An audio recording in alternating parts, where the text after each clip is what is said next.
yolg'iz ayol bo'lish bu birinchi o'rinda sen o'zingni qismlaringni terib olish hisoblanadi. Sen yolg'iz bo'lib qolgan kuningda sen sochilib ketgan kuning hisoblanadi. Qismlaring qanday yig'asiz bilasizmi? Kulging kelmasida farzandlaringga kulib turasiz. Puling bo'lmasida ularga ko'rsatmaysiz. Xolodilnikingda hech narsa bo'lmasida qayerdadir bo'lsa ham topib kelib, hozingni to'ldirib qo'yasiz.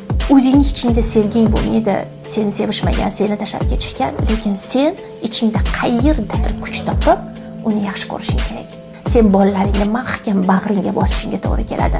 Hech kim seni yelkangni ushlamaydi, sen bolalaringda sen kuchlisan. Senda hali hammasi zo'r bo'ladi deb ularga iroda berishing, bu sen o'zingni bittalab yig'ishtirib olishing hisoblanadi. Yolg'iz onalikdan haqiqiy onalikka o'tish bu bittalab kusochkalar, kichkina xuddi ushoq kabi o'zingni terib olish. Men xuddi shunday yolg'iz ona bo'lib qolgan kunimdan boshlab men ushoqday qilib o'zimni terganman.